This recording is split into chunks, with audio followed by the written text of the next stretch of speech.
Dengan kultivasi Wang Lin saat ini, dia tidak perlu tidur sama sekali. Setelah berbaring di tempat tidurnya sebentar, dia duduk dan memandangi bulan di luar jendelanya. Dia melambaikan tangan kanannya dan mengambil labu, lalu meminum seteguk besar darinya. Wang Lin bergumam pada dirinya sendiri, jumlah energi spiritual yang diperlukan untuk menerobos dari Qi Condensation ke Foundation Building hanyalah terlalu bagus. Sudah waktunya untuk mulai mengumpulkan embun.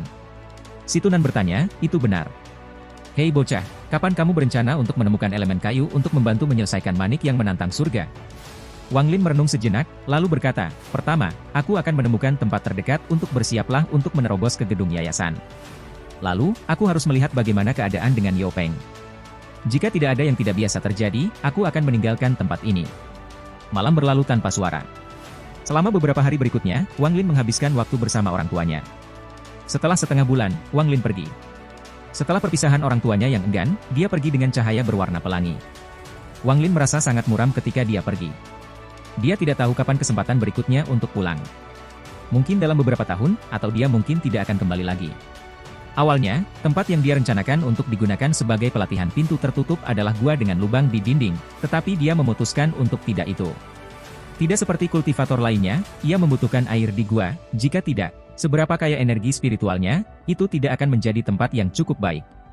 Juga, itu sangat dekat dengan Gunung Hengyu, jadi itu terlalu berbahaya. Setelah mencari di daerah sekitarnya, Wang Lin menemukan sebuah gua di dekat puncak gunung yang kosong. Ada genangan air bawah tanah dan banyak kotoran hewan di gua. Tampaknya banyak hewan liar yang mengunjungi daerah ini. Setelah memeriksa gua dengan hati-hati dan memastikan tidak ada jalan keluar lain, Wang Lin dengan cepat menggunakan teknik tarik-menarik dan menutup pintu masuk gua dengan batu. Akibatnya, gua menjadi sepenuhnya tertutup dan Wang Lin mulai pelatihan pintu tertutup kedua. Setelah dia memulai pelatihan pintu tertutupnya, waktu berlalu begitu saja. 1 tahun, 2 tahun, 3 tahun, 4 tahun. Tanpa dia sadari, 4 tahun telah berlalu. Adapun orang-orang yang tersisa dari Hengyu Sekte, mereka secara bertahap melupakan Wang Lin, berpikir bahwa dia telah mati. Liu Wenju dan wanita tua itu menyesal membiarkannya keluar. Orang yang paling senang dengan masalah ini adalah Lu Song, karena ia berhasil menjadi murid senior kelompok kecil itu. Adapun Huang Long dan yang lainnya dari generasinya, mereka tidak pernah memiliki banyak kontak dengan Wang Lin untuk memulai. Mereka hanya memperhatikan Wang Lin karena kejadian baru-baru ini, jadi, setelah 4 tahun, mereka benar-benar melupakannya. Selama tahun pertama pelatihan pintu tertutup Wang Lin, ia tetap berhubungan dengan Yao Peng dan menemukan bahwa semua gedung foundation dan di atas para tetua berada di pelatihan pintu tertutup di pegunungan belakang, jadi tidak ada yang tahu tentang apa yang terjadi pada Yao Peng. Selain itu, dia memiliki statusnya sebagai murid senior dari Sekte Xuan Dao, jadi tidak ada murid yang berani mengacaukannya. Ini memungkinkan dia untuk mengumpulkan informasi dan diam-diam merawat beberapa murid yang memiliki niat buruk terhadap Wang Lin. Dengan Yao Peng yang diam-diam merawat orang-orang ini, Wang Lin perlahan-lahan memudar dari ingatan semua orang. Pintu masuk gua tempat Wang Lin membudidayakan sekarang ditutupi dengan tanaman, membuat gua tidak mungkin dideteksi. Dalam 4 tahun ini, pintu masuk ke gua menjadi tempat berkumpulnya berbagai hewan. Beberapa bahkan duduk di luar pintu masuk dan menanam. Pada hari tertentu, 2 lampu berwarna pelangi terbang menuju gua. 2 laki-laki dan 1 perempuan muncul dari cahaya ketika mereka berhenti di dekat gua. Orang di depan adalah seorang pria paruh baya yang mengenakan pakaian hitam. Tubuhnya berhenti di udara dengan pedang terbang hijau di bawahnya.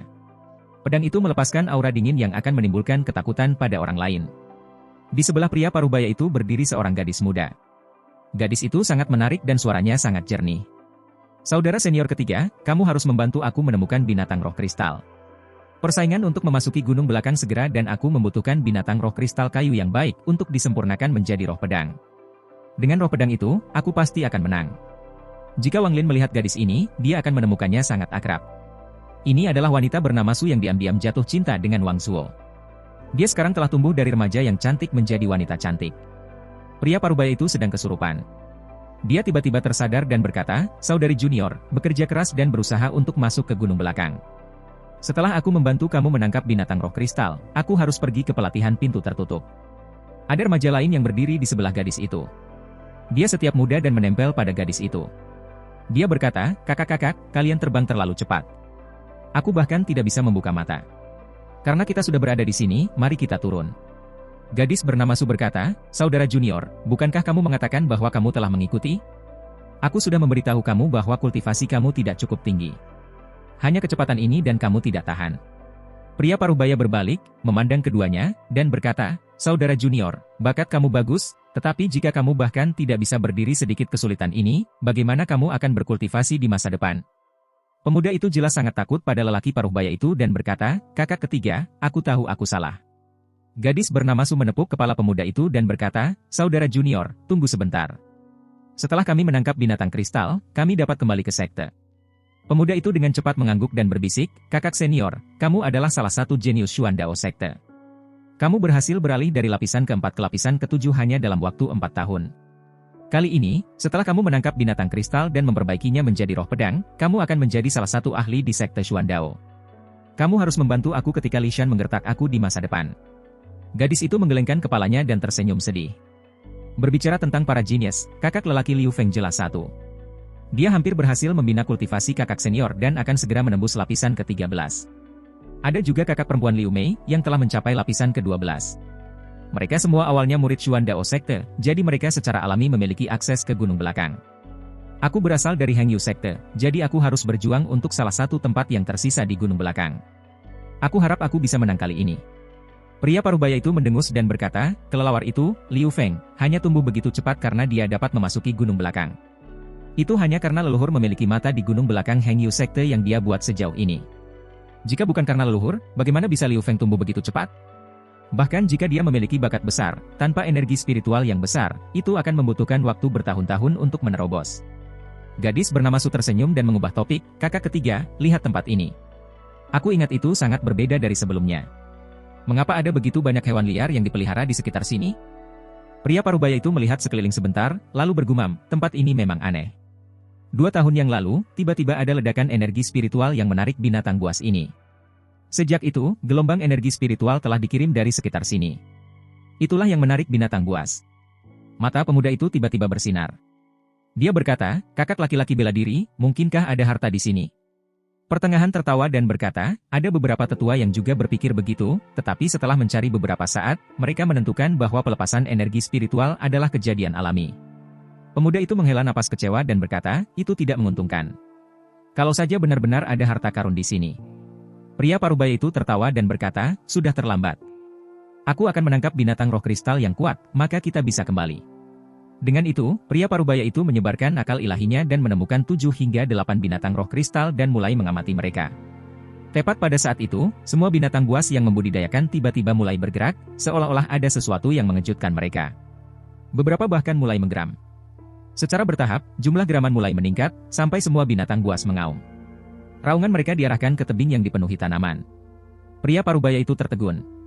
Sebelum dia bisa memanggil teman-teman muridnya untuk segera meninggalkan daerah itu, rasa ilahi yang besar menyapu mereka. Wajah pria parubaya itu sangat berubah. Bahkan dengan tingkat kultivasi lapisan ke-12, ia merasa benar-benar tidak berdaya di bawah pengertian ilahi ini. Gadis bernama Su, yang berada di sebelah pria parubaya, wajahnya berubah pucat. Pedang terbang di bawah kakinya melintas dan jatuh ke tanah. Gadis dan pemuda yang memeluknya juga jatuh ke tanah. Pedang terbang di bawah pria parubaya juga goyah dan dia harus menggunakan semua kekuatannya untuk mempertahankan penerbangan. Dia mengambil satu langkah dan meraih 2 orang yang jatuh sebelum mendarat di tanah. Hanya tindakan sederhana ini menyebabkan dia basah kuyup. Setelah dia mendarat, dia dengan cepat menggenggam tangannya dan berkata, Junior adalah murid Xuan Dao Sekte, lihai. Aku tidak tahu senior berkultivasi di sini. Mohon maafkan kami. Gadis bernama Su juga memperhatikan akal ilahi itu. Itu menyebabkan dia kehilangan kendali pedangnya. Dia dengan hormat berkata, Junior adalah murid Xuan Dao Sekte, Su Fei. Pemuda itu sangat ketakutan sehingga tidak ada bekas darah di wajahnya. Dia berdiri di sana, mengepal pakaian gadis itu, tidak berani berbicara. Semua binatang buas juga merasa kedinginan ketika indera ilahi menyebar di mereka. Semuanya mengungkapkan ekspresi kaget dan takut. Mereka berbaring di tanah, tidak berani bergerak. Xuan Dao Sekte, sebuah suara yang sangat tua bergema dari sekitarnya. Sulit untuk mengatakan apakah suara itu bahagia atau marah. Pria parubaya itu mengerang. Jika dia sendirian, dia bisa saja melarikan diri ketika dia menemukan ada sesuatu yang salah. Tetapi sekarang, dengan saudara perempuan junior dan saudara lelaki junior kecil di sini, jika dia melarikan diri, maka tuan mereka pasti akan meminta pertanggungjawabannya. Dia hanya bisa berharap bahwa, karena sekte Xuan Dao begitu dekat dan bahwa mereka belum melakukan apapun untuk menyinggung senior ini, senior tidak akan melakukan apapun. Setelah senior mengatakan kalimat itu, dia mulai berpikir. Pria parubaya mengepalkan giginya dan memutuskan bahwa hidupnya lebih penting. Jika senior mulai bertindak dengan niat membunuh, maka dia akan menyelamatkan dirinya sendiri terlebih dahulu. Dahi Su Fei ditutupi oleh butiran keringat. Dia menjadi sangat gugup ketika melihat kakak laki-lakinya yang ketiga, yang selalu tenang, pucat ketakutan. Dia ragu-ragu sebentar, lalu berkata, "Senior, Junior belum melakukan apapun untuk menyinggung kamu. Kamu..." Sebelum dia selesai berbicara, suara tua itu mengeluarkan suara terkejut dan berkata, "Kamu bilang nama musuh?" Gadis itu tertegun. Dia dengan hormat menjawab, "Murid bernama Su." Suara itu menjadi sunyi lagi. Setelah waktu yang lama, suara itu mendesah dan berkata, "Kamu bisa pergi." Dengan itu, tiba-tiba ada perubahan di langit, seolah-olah ada tangan tak terlihat yang melambai di udara. Ketiganya didorong jauh oleh angin yang tak terhentikan. Pria parubaya itu merasa lebih ngeri. Tepat pada saat itu, dia merasa seluruh tubuhnya di penjara. Jika senior ini ingin membunuhnya, dia bahkan tidak akan bisa bereaksi. Karena takut, dia segera meraih saudara dan saudari juniornya dan bergegas pergi secepat mungkin tanpa sepatah kata pun ketika membatasi kekuatan di sekitar mereka hilang. Dia takut senior akan berubah pikiran, jadi dia menggunakan semua kekuatannya untuk melarikan diri. Setelah ketiganya pergi, tebing yang ditutupi dengan vegetasi mulai bergetar sampai semua vegetasi jatuh, mengungkapkan sebuah gua gelap. Seorang pria muda dengan rambut sampai ke pinggangnya perlahan keluar. Wajahnya putih dan matanya berbinar. Saat dia berjalan keluar dari gua, semua binatang buas mulai merengek. Mata mereka memohon belas kasihan. Pemuda berambut panjang itu berusia sekitar 20 tahun. Tatapannya dingin ketika dia melihat semua binatang buas. Dia tetap diam saat dia melihat ke arah Gunung Hengyu dengan penyesalan di hatinya. Dia adalah Wang Lin, yang telah berkultivasi tertutup selama 4 tahun. Mata Wang Lin berbinar. Dia bergumam pada dirinya sendiri, "Aku telah mencapai puncak kondensasi Qi sejak lama, tetapi mencapai foundation building terlalu sulit. Aku sudah mencobanya berkali-kali, tetapi aku masih belum bisa menerobos." "Situ, apakah metode yang kamu sebutkan benar-benar membantu aku mencapai foundation building lebih cepat?" "Ya." "Apakah kamu memutuskan untuk menggunakan metode aku?" Situ Nan tersenyum bangga. "Aku katakan sebelumnya, saat mencapai tahap foundation building sulit, jika kamu menggunakan metode aku, itu pasti akan berhasil." Cahaya dingin melintas di mata Wang Lin. Dia berkata, "Tapi aku bahkan tidak bisa mengalahkan seseorang di panggung foundation building. Bagaimana aku bisa menangkapnya hidup-hidup?" Situ Nan tertawa dan berkata, "Kamu dapat yakin, karena kamu memiliki aku di sini. Kali ini, untuk membantu kamu mencapai foundation building, aku akan mengambil risiko lain dan menggunakan teknik aku lagi. Selama kamu bisa menemukan aku celah, aku dapat membantu kamu menahan orang itu. Kamu lebih baik menemukan seseorang yang baru saja mencapai foundation building jadi aku tidak perlu membuang terlalu banyak esensi." Wang Lin merenung sejenak, lalu mendesah. Dia dengan sedih tersenyum. "Situ, pencurian yayasan ini sangat kejam.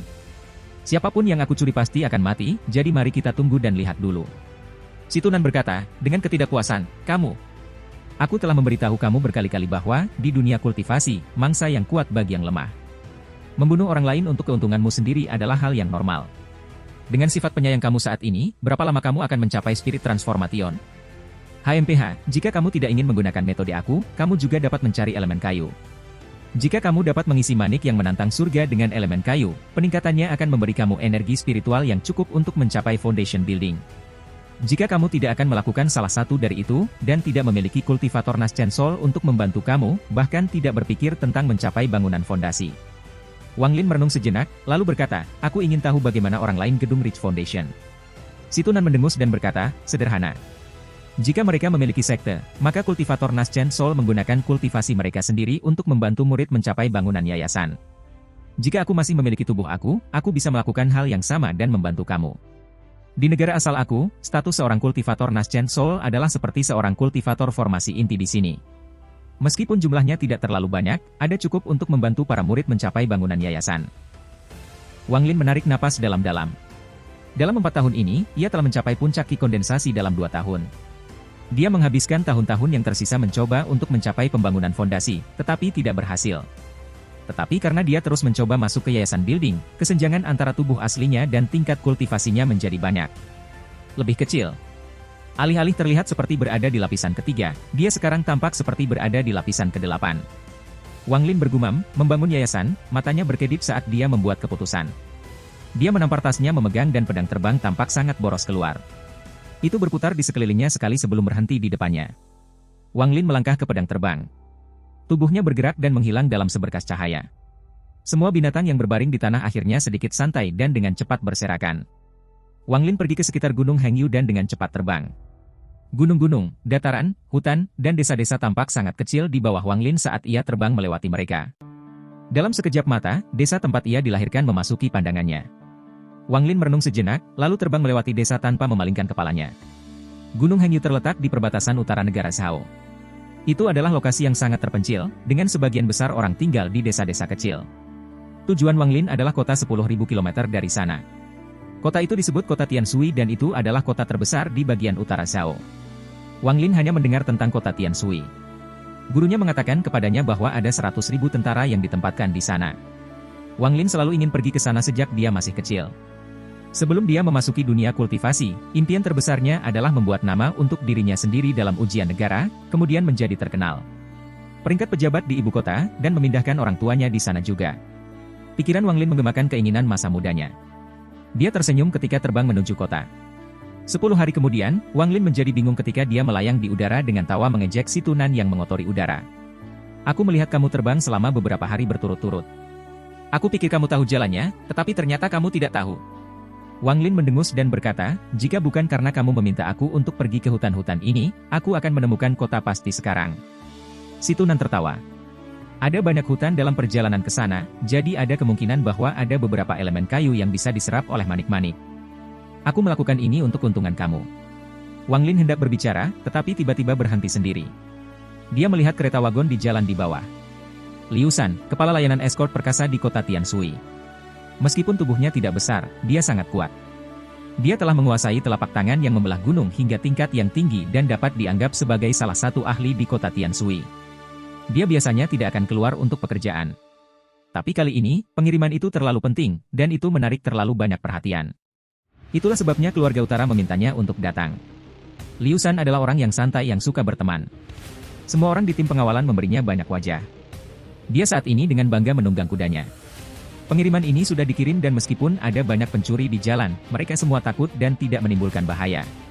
Krisis paling berbahaya adalah ketika mereka diserang oleh bandit Green Woot, tetapi ketika mereka melihat bahwa Liu Shan ada di sana, mereka memberinya wajah dan tidak menyerang, membuatnya sangat bangga. Dia menutup matanya dan sedikit santai. Kota Tianshui ada di depan, jadi penugasan oleh keluarga utara ini dapat dianggap lengkap. Di atas kuda di sebelah kanan Liu Shan, duduk seorang pemuda yang sangat kuat. Dia tertawa dan bertanya, pemimpin, setelah kami menyelesaikan pengiriman besar ini, berapa banyak keuntungan yang menurut kamu akan diberikan keluarga utara kepada kami? Seorang pria berwajah gelap juga berkata, pemimpin, pengiriman ini sangat penting bahwa kita harus bisa mendapatkan bagian yang layak dari keuntungan, bukan? Liu Shan menatap mereka dan berkata, kapan keluarga utara pernah menipu kita? Tunggu dan lihat saja. Tidak perlu khawatir. Pria muda itu tidak takut. Dia menepuk kudanya dan berkata, oke, dengan kata-kata pemimpin, aku lega. Pria berwajah gelap itu tertawa. Tepat sebelum dia akan berbicara, wajahnya tenggelam. Dia bertanya, pemimpin, apakah kamu melihat seseorang berdiri di sana? Liu Shan memusatkan pandangannya dan melihat sosok berdiri di persimpangan jalan. Wajahnya juga tenggelam. Dia berkata, Yang Shen, tanyakan padanya apa yang terjadi. Jika dia butuh bantuan, beri dia uang. Bagaimanapun, semua orang mengalami masa-masa sulit. Kepala Yang Shen terangkat. Dia mengarahkan kudanya dan menyerbu ke arah orang itu. Ketika dia semakin dekat, alih-alih melambat, dia mulai menagih lebih cepat. Ketika Liu Shan melihat ini, dia mengerutkan kening. Meskipun Yang Shen melakukan pekerjaannya dengan baik, setiap kali dia melakukan sesuatu, dia harus memaksa orang lain ke posisi yang lebih rendah. Pria berwajah gelap itu tertawa dan berkata, Yang Shen tidak takut dengan menyerbu masuk, tetapi anak itu benar-benar memiliki keterampilan menunggang kuda yang bagus. Orang yang berdiri di salib adalah Wang Lin. Dia melihat seseorang menyerbu keluar dari kereta gerbong. Orang itu dengan cepat tiba di depannya. Yang Shen cukup dekat untuk melihat seperti apa orang asing itu. Meskipun orang itu masih sangat muda, dia juga sangat tenang. Dia mengagumi pemuda karena tidak takut dengan kecepatannya sama sekali. Dia membalikkan kudanya dan menyerempet di sisi Wang Lin. Setelah dia menyerbu melewati Wang Lin, mengambil beberapa langkah ke belakang, menggenggam tangannya, dan berkata, aku Shen escort perkasa kota Tianshui. Apakah teman butuh bantuan? Pandangan Wang Lin memindai Yang Shen. Dia menggenggam tangannya dan berkata, aku mencari arah ke kota Tianshui. Maaf jika aku mengganggumu. Yang Shen tertegun. Dia menatap Wang Lin beberapa kali, terutama pada tangan dan kepala Wang Lin. Dia tersenyum dan berkata, tidak masalah. Kota Tianshui tidak jauh. Untuk apa saudara pergi ke kota Tianshui? Yang Shen memandang Wang Lin sedikit lagi. Sekarang, gerbong telah menyusul dan sebuah suara berteriak, Yang Shen, apa yang sedang terjadi? Yang Shen membalikkan kuda dan berteriak, bocah yang tidak tahu seni bela diri yang mencari arah ke kota Tianshui. Liu Shen memegang kendali dan dengan cepat mendekat. Matanya berbinar saat dia memandang Wang Lin dan berkata, "Teman, siapa namamu?" Wang Lin menggenggam tangannya dan berkata, "Halo, pemimpin pendamping. Nama aku Wang Lin. Ini adalah pertama kalinya aku meninggalkan rumah, jadi aku harap pemimpin pengawal dapat memberitahu aku arah ke kota Tianshui." Liu Shan, setelah dengan hati-hati memeriksa Wang Lin, tiba-tiba bertanya, "Apakah kamu seorang siswa yang bergegas ke sini untuk mengikuti ujian?" Ekspresi Wang Lin tetap tenang. Dia menggelengkan kepalanya dan berkata, "Aku tidak di sini untuk ujian.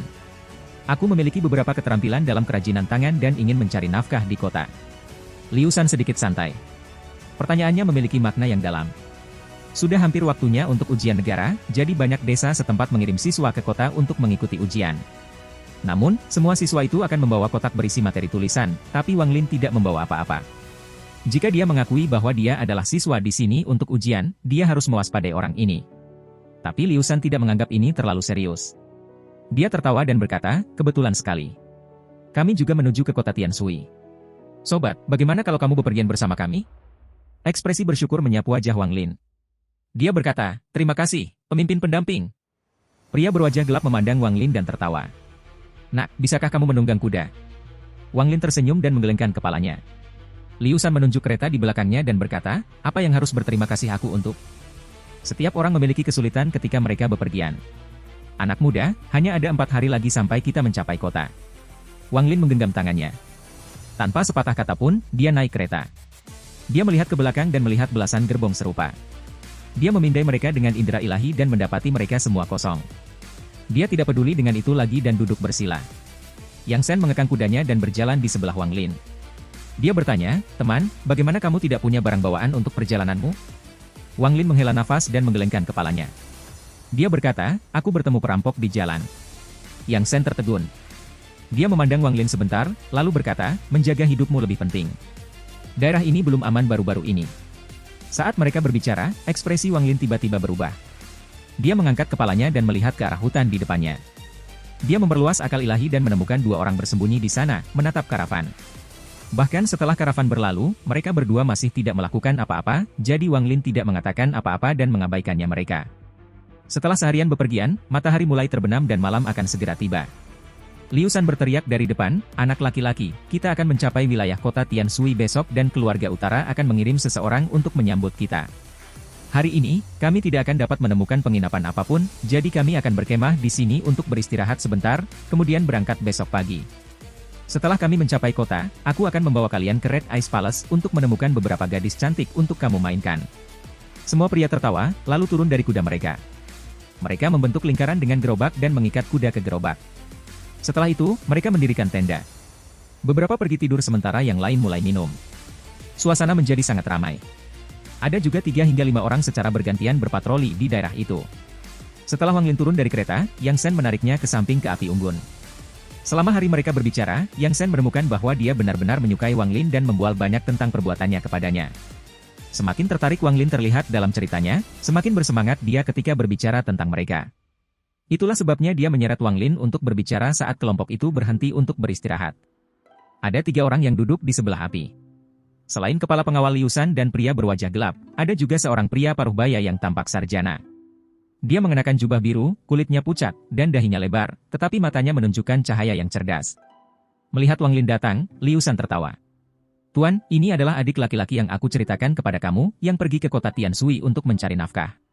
Dengan itu, ia berkata kepada Wang Lin, "Adik laki-laki, ini Tuan Wang, pengawal perkasa kami. Kamu juga bernama Wang, jadi kalian pasti punya hubungan. Kalian harus bicara." Wang adalah orang yang sangat berpengetahuan luas yang telah melihat banyak hal. Sarjana parubaya itu tertawa pelan dan berkata, "Lao Liu, kamu tidak perlu menyombongkan diri untukku. Apa yang aku tahu tidak dianggap banyak." Liu Shan memutar matanya dan berkata, "Kata siapa? Jika kamu orang kecil, maka aku bukan siapa-siapa. Adik kecil, Tuan Wang ini hidup abadi. Dia tahu segalanya naik dan turun. Kemampuannya untuk mengatakan nasib luar biasa." Wang Lin dengan hati-hati menatap pria paruh baya itu. Dia tersenyum dan berkata, "Tuan, kamu penuh energi dan mata kamu bersinar cerah. Kamu jelas orang yang sangat cerdas." Sarjana parubaya memberi Wang Lin ekspresi terkejut dan berkata, "Sepertinya adik kecil sama dengan aku? Aku melihat bahwa adik lelaki itu terlihat seperti seorang sarjana, tetapi menyembunyikan seekor naga di dalamnya. Masa depan kamu tidak akan rata-rata." Wang Lin tersenyum dan berkata, guru desa aku juga berbicara tentang peramalan nasib. Setelah mendengarkan sebentar, aku juga belajar sedikit. Sarjana Paruhbaya tertawa. Pria berwajah gelap itu dengan cepat berkata, Mr. Wang, periksa punyaku. Aku sudah menjadi tua. Apakah aku akan beruntung dengan pernikahan? Liu Shan tertawa. Sudah berapa kali kamu bertanya tentang perjalanan ini? Setiap kali Wang memeriksa seseorang, dibutuhkan banyak energi, jadi lupakan saja. Pria berwajah gelap itu mengabaikan kata-kata Liu Shan dan menatap cendekiawan Paruhbaya. Cendekia Paruhbaya itu merenung sedikit, lalu menjawab, baiklah, aku akan memeriksa kamu. Yang Shen, bukankah kamu juga bertanya kepada aku? Aku akan memeriksa kalian berdua. Setelah mengatakan itu, dia menutup matanya. Ketika dia membuka kembali mereka menyinari cahaya keemasan. Ekspresi Wang Lin tetap sama, tetapi hatinya goyah. Dia menyebar kesadaran ilahi dan menemukan bahwa ada sepotong energi spiritual bergerak di dalam pria Paruhbaya. Energi spiritual bergerak di jalur yang aneh dan tiba di mata pria Paruhbaya. Pria Paruhbaya menatap pria berwajah gelap itu. Dia menggumamkan beberapa kata, seolah sedang menghitung sesuatu, dan tangannya membentuk segel. Wajahnya memerah saat dia berkata, sambil mengerutkan kening, Liu Lau, ada bencana berdarah di masa depanmu. Jika kamu bisa melewatinya, kamu akan menikah 3 bulan setelah acara. Pria berwajah hitam itu tertegun. Sebuah bencana? Tidak masalah. Kami pengawal hidup dalam bahaya, jadi harus berurusan dengan pertempuran berdarah adalah normal, jawabnya. Pria Paruhbaya mengalihkan pandangannya ke Yang Shen. Ekspresinya berubah. Dia berkata, aneh. Mengapa kamu juga memiliki sinar berdarah yang mewakili bencana? Dengan itu, ia dengan cepat memandang Liu Shan dan wajahnya menjadi gelap dan berkata, ada yang salah. Teknik ini diturunkan oleh keluarga aku tidak pernah salah. Lau Liu, kamu juga memiliki tanda bencana berdarah. Dengan itu, dia berdiri dengan ekspresi serius dan menatap orang-orang di sekitarnya. Wajahnya menjadi lebih serius. Lau Liu, aku pikir ada sesuatu yang salah. Aku melihat bahwa semua orang di sini memiliki sinar bencana berdarah. Ini bukan kebetulan, kata sarjana Paruhbaya itu. Mata Liu Shan menyipit. Dia melihat sekeliling, lalu bertanya, Tuan, apakah kamu bermaksud mengatakan bahwa kita harus segera menghadapi bencana berdarah? Sarjana Paruhbaya itu mengangguk. Setelah matanya menyapu Wang Lin, dia tertegun. Dia dengan hati-hati menatap Wang Lin dan ekspresinya tiba-tiba berubah.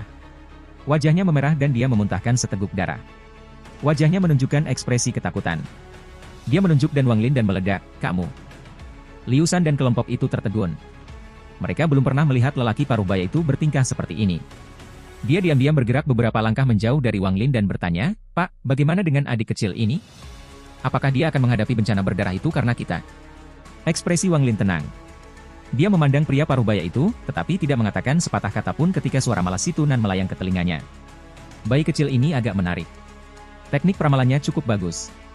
Ketika datang ke orang normal, dia bisa melihat tanda-tanda masa depan mereka, tetapi ketika dia ingin melihat masa depan kita para kultivator, itu seperti berjuang di air. Aku mengiriminya beberapa kenangan tentang aku memusnahkan sekte dan dia tidak bisa menanganinya lagi. Hanya dalam satu napas waktu, cendekiawan Paruhbaya itu berkeringat. Tatapannya terhadap Wang Lin tidak lagi netral, tetapi dipenuhi dengan rasa takut. Dia mendengar kata-kata Liu Shan dan dengan cepat berkata, tidak ada hubungannya dengan adik kecil. Keahlian aku tidak cukup baik. Aku tidak bisa melihatnya, tidak bisa melihatnya. Dengan itu, ia berulang kali membungkuk dengan ekspresi pahit di wajahnya. Adegan yang dilihatnya sebelumnya benar-benar mengejutkannya. Itu bukan dunia normal, tapi neraka yang penuh dengan darah. Orang-orang di tempat itu jelas bukan manusia. Mereka mampu terbang di langit dan menghancurkan gunung. Pria Paruhbaya tumbuh dewasa belajar teknik meramal, jadi dia tahu bahwa abadi ada. Dia juga tahu bahwa dia tidak boleh terlibat, atau dia akan mati. Liu Shan mengerutkan kening dan hendak berbicara ketika dia tiba-tiba mendengar teriakan. Seorang kepala terbang melewati daerah itu dan mendarat di tanah. Itu berguling sampai berhenti di samping api. Ekspresi Liu Shan sangat berubah. Dia dengan cepat berdiri ketika dia menyadari bahwa kepala ini milik seseorang yang sedang berpatroli di daerah itu. Yang Shan meraih kepala. Dia mengepalkan tinjunya dan berkata, Ergo, saudara akan membalas dendam untukmu. Semua penjaga mengambil senjata mereka dan niat membunuh mereka menyebar ke lingkungan. Pria berwajah gelap berdiri di sebelah Liu Shan dan bertanya, siapa kamu? Sepertinya kalian tidak mengerti aturan sama sekali. Tawa gelap datang dari kejauhan. Mengikuti suara gemerisik, lusinan pria berpakaian hitam muncul dari tanah. Mereka menyapu tanah dari pakaian mereka saat mereka memandangi semua orang. Pohon kelapa yang membelah Liu Shan, beri kami barang itu dan kami akan segera pergi. Kalau tidak, tidak ada yang akan pergi dari sini hidup-hidup. Seorang lelaki kurus dan tua berjalan keluar dari kelompok pria berpakaian hitam. Wajah Liu Shan setenang air. Dia berkata, aku bertanya-tanya siapa orang itu. Sepertinya itu adalah Vulture Escort. Pria tua itu tertawa. Pria bernama Liu, tidak perlu mengatakan hal-hal yang tidak berguna. Escort perkasa kamu secara resmi pergi untuk melakukan pengiriman, tetapi diam-diam membawa kembali ginseng berusia 500 tahun.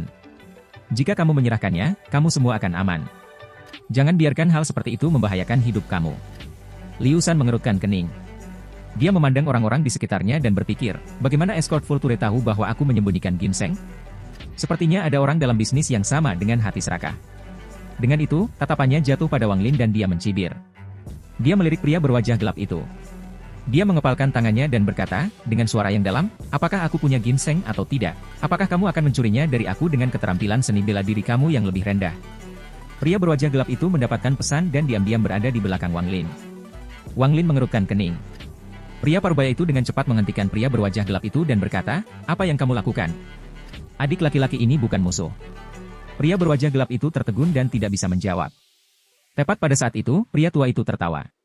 Pria bernama Liu, aku tidak bisa mengalahkanmu, tetapi bos kami akan bertindak secara pribadi. Kamu adalah orang mati. Dengan itu, dia mundur beberapa langkah dan berkata, bos telah tiba. Dia segera membungkuk di tanah. Semua pria berpakaian hitam menjadi sangat bersemangat. Mereka semua melakukan hal yang sama dengan pria tua itu dan berteriak, bos telah tiba. Tiba-tiba terdengar suara dingin dari semua sisi. Keluarkan ginseng, atau kamu akan mati. Saat suara itu tiba, bola api seukuran kepalan tangan terbang ke lingkaran gerbong. Bola api yang sangat panas menghantam salah satu anggota pengawal. Bahkan sebelum dia bisa berteriak, dia terbakar sampai mati. Pada saat itu, semua orang di pengawalan tertegun. Beberapa dari mereka bahkan kehilangan cengkeraman pada senjata mereka dan menjatuhkannya ke tanah. Mata Yang Shen menunjukkan ekspresi ketakutan. Apa? Senjata apa itu? Teriaknya. Panas melonjak di sekitar api, membuat penjaga pengawal mengerti betapa panas api itu. Wajah Liu Shan adalah penuh dengan kejutan. Dia mundur beberapa langkah dan menatap tubuh yang terbakar itu, tidak bisa berkata apa-apa. Mata pria berwajah gelap itu mengungkapkan ketakutan yang luar biasa. Dia berkata, sambil gemetaran, immortal, teknik abadi. Pria berwajah gelap mengambil tes untuk memasuki sekte ketika dia masih kecil. Setelah gagal, ia memasuki dunia seni bela diri. Tes itu sudah tertanam kuat di benaknya, jadi ketika dia melihat bola api, dia segera membuat koneksi. Pria tua itu mengungkapkan ekspresi bangga dan berkata, tentu saja bos kami adalah abadi. Mengapa kamu tidak segera menyerahkan ginseng kepada kami? Semua anggota pengawal memandang Liu Shan. Mata mereka mengungkapkan teriakan minta tolong. Jika itu adalah orang normal, mereka akan memiliki keberanian untuk bertarung, tapi ini abadi. Semua penjaga pendamping kehilangan keinginan mereka untuk bertarung. Liu Shan mengungkapkan tatapan pahit. Dia akan berbicara ketika 3 bola api lagi muncul di udara, tidak bergerak. Mata Wang Lin bersinar dan dia menjadi sangat tertarik. Dari penampilan bola api, orang yang menuangnya tidak bisa lebih tinggi dari lapisan ketiga. Dia menyentuh dagunya dan mengirimkan rasa ilahinya. Dia dengan cepat menemukan orang itu di pohon besar tidak jauh. Apa ini? Wang Lin bergumam. Dia tertegun. Orang itu berusia sekitar 20 tahun dan berada di puncak lapisan kedua. Dia hampir bisa membobol lapisan ketiga. Wajah pemuda itu suram dan ditutupi bekas luka. Pada pandangan pertama, dia terlihat sangat ganas, tetapi semakin Wang Wang terlihat, semakin akrab dia melihat. Sarjana parubaya menghela nafas. Lao Liu, berikan itu pada mereka. Bahkan jika keluarga utara mengetahuinya, mereka tidak akan menyalahkan kami. Musuh adalah abadi. Bagaimana bisa kita manusia bertahan melawannya? Liu Shan ragu-ragu sebentar, lalu dengan tak berdaya mengeluarkan sebuah kotak kecil dan meletakkannya di tanah. Saat kasus itu mendarat di tanah, ia naik ke udara. Namun, itu tidak terbang ke orang-orang Vulture Escort, tetapi ke tangan Wang Lin.